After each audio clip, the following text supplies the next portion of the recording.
Hey there, fellow travelers. Mark here with Wolters World, and today we're here at Bandelier National Monument in New Mexico.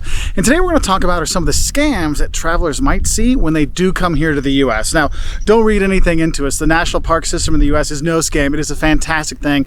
Make sure you go out and enjoy the nature of the U.S. But before we enjoy the nature, we might have to go through some scams when we do travel for the U.S., and so let's get started. First kind of scams I want to talk about are phone scams. Now, if anybody in the U.S. is watching this video, you know that you get those robocalls a few times a day on your phone. Like, I'm gonna be surprised if I don't get one while I'm filming this video. And basically what it'll be is the FBI is calling you, or your insurance policy is due, or we're the credit card company, or my favorite one is you have a DHL package and we need to get your information to redeliver it to your house. Look, anytime it's a robot talking to you, just assume it's a scam. Because I know a lot of people, when they come to the US, they'll get a chip for their phone and they'll just have a US phone number here. And believe me, you will get those calls. And the thing is, if you get a call saying you have a package or the FBI, and you're like, whoa, what's going on here? Look, none of those companies are going to call you like that. No one is ever going to ask you for your credit card over the phone because of robocall stuff. So just hang up on them, okay? Just hang up and just don't worry about it, all right? And that kind of goes into another phone scam that you hear about sometimes at hotels, and that is the late night phone call to your room scam. And what happens is, like 11 o'clock, 12 o'clock, 1 o'clock in the morning, kind of phone call comes in from like, hey, we're the front desk. There's an issue with your reservation. We just need to confirm your credit card information. And of course, at 1 o'clock in the morning, you're half asleep. You're like, oh, okay, 1, 2, 3, 4, 5, 6. You read it off to them like, thank you very much. We got it all taken care of. Your reservation's confirmed. There's no issues anymore. Thank you, goodbye. And it sounds very professional and you totally believe it. Now, the thing is, your hotel will never call you to your room and ask you for your credit card number, all right? And if you are worried about this, that it's not legit, or it is, just say, look, I'm going to call the front desk back. You hang up on them and then dial the front desk right away. You're like, hey, front desk, did you just call me about these things? And then if they say, yes, it is, then go to the front desk and give them the credit card stuff information there. Do not give it over the phone. Now, another scam you might want to look out for is if you're going to an ATM or you're getting gas, or you're putting your credit card into an open space, meaning like a public kind of area, you might see that there are actually those ATM skimmers, like they skim your credit card. So if you ever see an ATM, there seems like there's like an extra set of lips on it, or there's some other extra accoutrement that doesn't seem like it fits, that could be something there. So do have a heads up. I always, when I put my PIN number in, even if there's no one around, I still hide my PIN number when I do that. You should do the same thing, because there could be a camera, there could be the skimming stuff and things like that. So you do want to be careful. I mentioned about ATMs and gas stations because those are things that are outside a lot of times. So if you're worried about it, pay inside for your gas, or go inside the bank and ask for and get money from their ATMs that are inside the bank versus outside. Now, it doesn't happen all the time, but it's just one of those things you might want to be aware of. Now, the next few scams are ones you're going to see on the street when you're walking around, especially in more popular tourist cities like New Orleans or Memphis and stuff like that.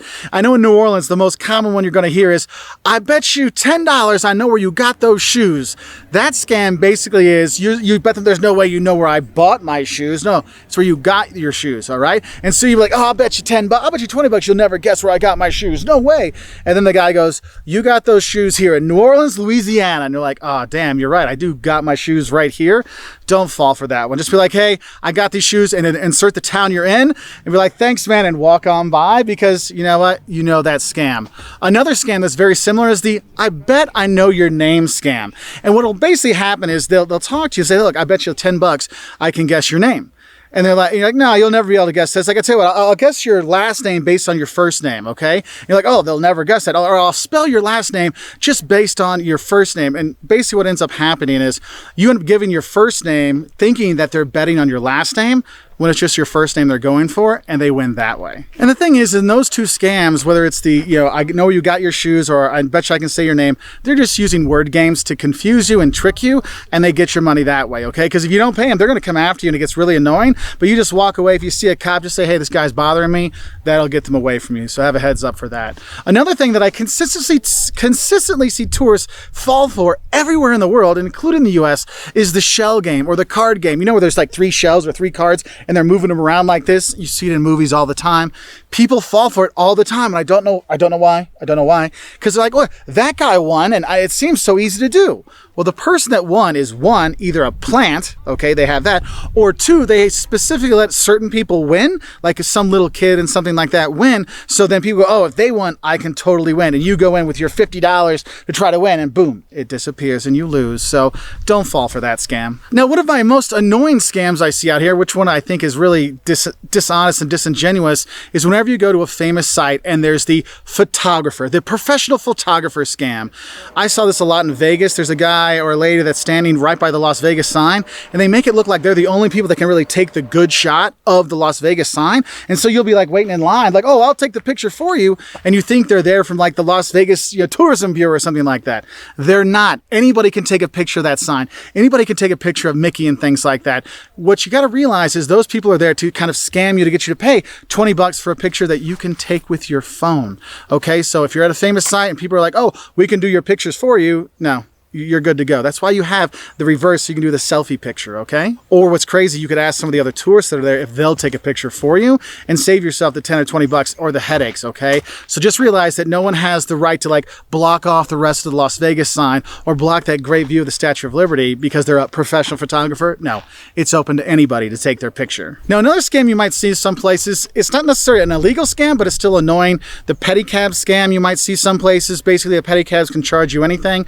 Make sure you're negotiating before you get in, because they might have a thing inside that says, oh yes, we have a fee, but then there's other fees like the city tax and then your fat tax or whatever. They might have some stuff in there, which they can do, but you want to make sure you negotiate that price before you get in the cabs, the pedicabs. You're like, look, how much is this going to be? If you say it's $10, it's just going to be $10. Okay, we're good to go.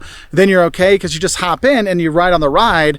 Well, the thing is, you're agreeing to their terms of service by being in the pedicab, so you got to be careful with that. Another scam you'll see sometimes in really popular areas is a Wi-Fi scam. Look, if you go to a hotel and you're staying at the Hilton, make sure you get the H Hilton, Wi-Fi signal. There might be a Hilton hotel or some other thing that's not quite the same kind of Wi-Fi signal. Make sure you ask the hotel, what is the Wi-Fi signal that I need to hook up to that's secure? Because if you're ever on an unsecured Wi-Fi signal, I mean, your phone will tell you, your computer will tell you, this is an unsecured line, this is unsecured Wi-Fi.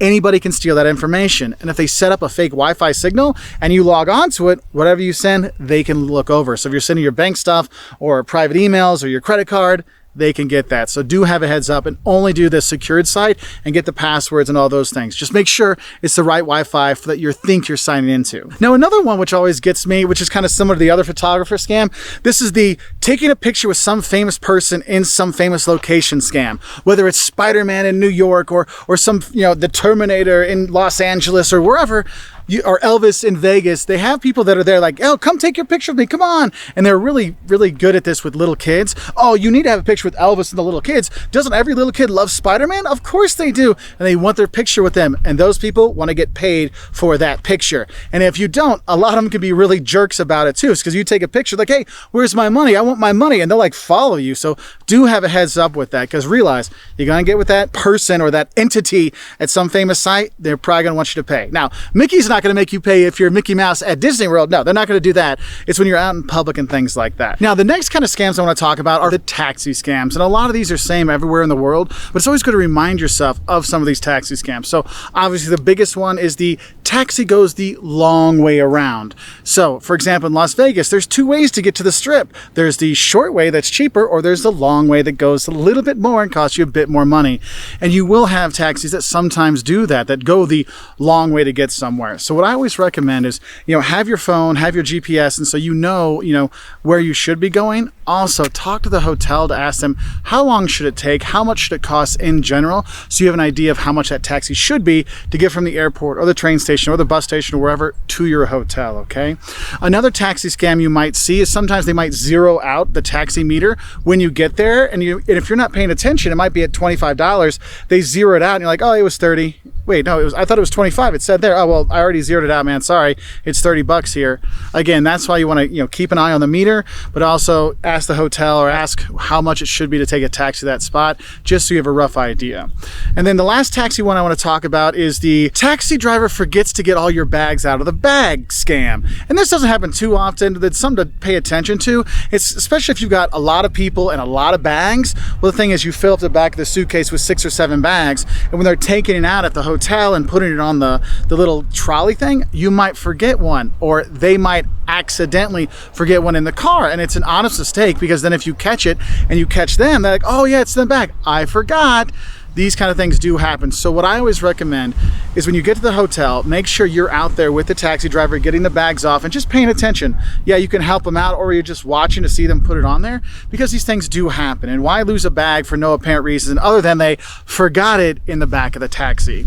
Now, another scam I want to talk about is if you're in big cities like in Chicago, you'll have the "can I have $1" scam. And basically what this is, a guy will come up to you and say, "Hey, you got $1 for me?" And if you say, "Yeah, I got $1 for you," they're like, "Oh, can I have some more?" And they'll kind of bother you for more money. And the thing is, if you say no, they're like, "Oh, come on, you got $1, you got $1."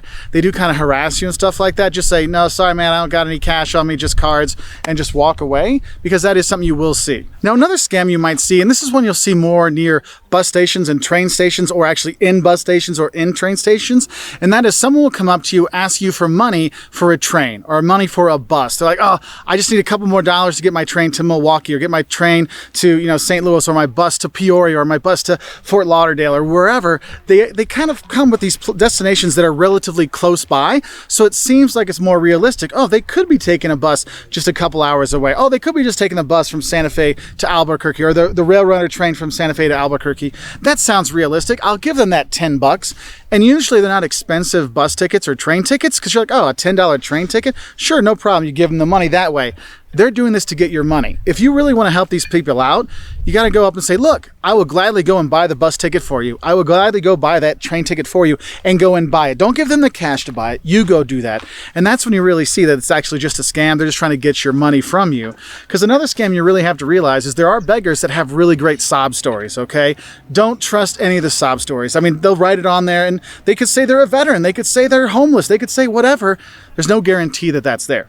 Okay, that these are really true. So you really have to be, think about, do you mind giving the money to no apparent reason? Because not every beggar is begging for just means, okay? So have a heads up for that. And that's why there's some scams you might see with people begging, like at overpasses or at the exit of a Walmart or a big box store. You might see a person holding a sign up, "Hey, need money, lost job," whatever. And the thing is, if it's a high traffic area, there's a lot of people that go through, might not notice them, and they might get a couple dollars here and there. And those people actually can make some really good money doing that. So just realize, if you want to help them out, offer them, "Hey, I can get you some food, I can get you something from the Burger King nearby." And we've had it where we've done that for people, and they're like, "No, I don't want Burger King, I don't want your food, I want your money." Well, if they're going for the money only, you know that it's probably not a legit thing. So have a heads up for that. Now, another kind of, not really begging, but kind of going along with that bus and train scam kind of thing, is you might have it where someone comes up and say, "Hey, I ran out of gas, I just need a few bucks to fill up my tank, and I can get to the next town over." It's always the town next over. Like, it's not Santa Fe to Albuquerque, it's like someplace in between there, like a middle place, like a kind of relatively close place. And so you're like, "Oh, that close? No problem. Here's $5 for gas. No big deal." Look, that's most likely going to be a scam as well, okay? Now, another scam you might see in the bigger cities, to deal if you're doing a rental car or something like that, or you're driving around, is the pay to park kind of thing. Now, you already pay parking, right? You're in that garage, you're in that parking lot, you paid on the street in your coins or whatever for the parking meter, but there'll be somebody coming up and say, "Hey man, I need a couple bucks to make sure your car is okay." And the thing is you can give them a couple dollars. There's no guarantee they're going to watch your car anyway, but if you don't give them money, there might be some key marks on the side of your car when you come back, and that can be a real pain, especially if it's a rental car. And another kind of scam you might see, and this is becoming less and less, and all these scams are getting less and less, just so you know, but I want to make sure you're aware of them, is the rental car company finding some like dent that wasn't there. To get around that, what I do, every car I rent, I will go around with my camera and take pictures of anything on there. I'll do a little video walking around the car, so if there's anything there, hey, I have the video from before, I have the proof to kind of fight against that.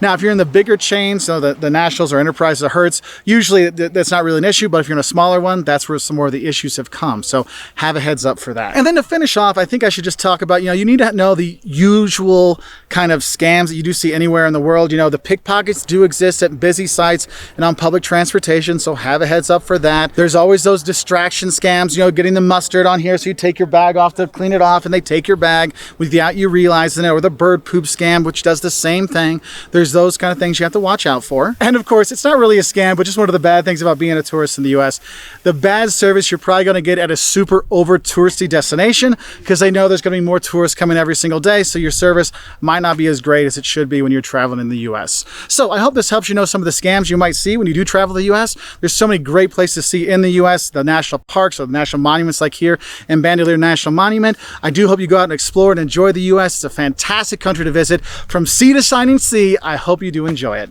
And I will say bye from here in New Mexico. If you want to learn more don'ts of traveling, or if you want to learn more about scams around the world, check us out on our website at woltersworld.com. We're also on Twitter, Facebook, Instagram, YouTube, Pinterest, all the social media sites at Wolters World, and we really appreciate your likes, subscriptions, so hit that subscribe button, and we put out new travel videos every Wednesday and Saturday. Bye from New Mexico.